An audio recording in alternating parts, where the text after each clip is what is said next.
Hi! இன்னைக்கு நம்ம beetroot சாதம் தான் செஞ்சு சாப்பிட போறோம். நம்மளுடைய ஹீமோகுளோபின் லெவல் இன்க்ரீஸ் பண்றதுக்கு ரொம்பவே உதவியா இருக்கும். எஸ்பெஷலி கன்சீவா இருக்கவங்க அத நம்ம டெய்லியுமே சாப்பிடலாம். ரத்தம் கம்மியா இருக்கவங்களும் சாப்பிடலாம். நம்ம டிஃப்ரெண்ட்டா சமைச்சு கூட சாப்பிடலாம். நான் இன்னைக்கு ஒரு 1/2 கிலோ அளவுள்ள ஒரே பீட்ரூட்ட தான் எனக்கு கிடைச்சுச்சு. நான் எடுத்து தோல் நீக்கி வச்சிருக்கேன். இத கழுவி வச்சாச்சு. நம்மளால இத அப்படியே சீவி எடுக்க முடியாது இல்லையா? அதனால 2ஆ நான் கட் பண்ணிக்க போறேன். உங்களுக்கு வேணுனா காய் சீவுறத வச்சு பெரிய பல்லையும் எடுத்துக்கலாம். சின்ன பல்லையுமே நீங்க சீவி எடுத்துக்கலாம்.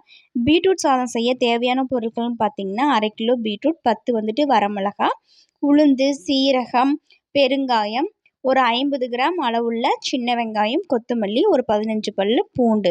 இதுதான் போதும் நமக்கு செய்யறதுக்கு.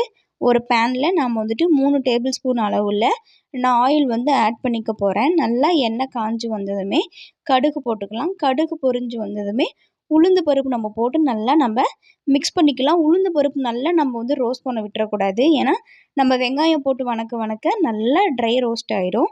நம்ம அந்த மாதிரி பண்ணால் நல்லா இருக்காது. இந்த பக்குவத்துலேயும் நம்ம என்ன பண்ணுறோன்னு பார்த்தீங்கன்னா, இந்த 50 கிராம் அளவுள்ள சின்ன வெங்காயத்தை போட்டு நல்லா நம்ம வதக்கி எடுத்துக்கலாம். இந்த ஸ்டேஜ்லேயும் 15 பல்லு பூண்டையும் நம்ம இதில் போட்டுக்கலாம். உங்களுக்கு பூண்டு 2 வேணும்னாலும் நீங்கள் 2 கட் பண்ணி கூட போட்டுக்கலாம். வெங்காயத்தை நம்ம ரைஸ் செய்யும்போது ஒரு 50 to 55% வந்துச்சுன்னா போதும். இந்த டைமில் நான் சீரகம் ஆட் பண்ணி நல்லா கிளறி எடுத்துக்க போகிறேன். நல்லா கிளறி விட்டாச்சு. இந்த ஸ்டேஜில் நான் 10 வரமிளகாயும் ஆட் பண்ணிக்க போகிறேன். நல்லா இது வெந்து வரட்டும். இந்த ஸ்டேஜில் நம்ம பீட்ரூட் கொட்டிக்க போகிறோம். நல்லா கொட்டிக்கலாம். எனக்கு 1/2 கிலோ பீட்ரூட் பாருங்கள் எவ்வளோ இருக்குன்ட்டு.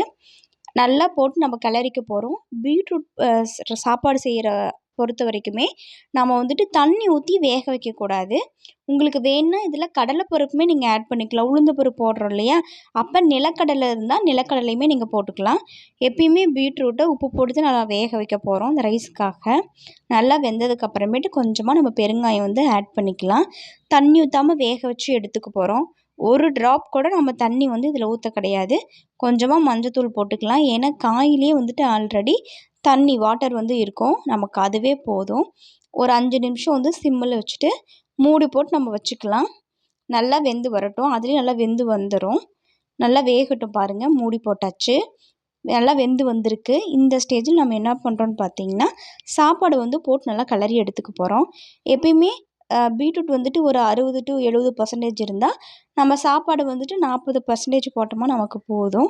60க்கு 40 போட்டோமா போதும். அப்போ தான் நல்லாவே இருக்கும். நல்லா நம்ம கிளறி விட்டுக்கலாம். உங்களுக்கு பாஸ்மதி ரைஸ் வேணாலும் போட்டுக்கலாம். நான் இன்றைக்கி பொன்னி அரிசி தான் போட்டிருக்கேன். கொஞ்சமாக ஃபைனலாக கருவேப்பிலை தூவிருக்கேன். பிடிச்சிருந்தா சப்ஸ்கிரைப் பண்ணுங்கள். தேங்க்யூ.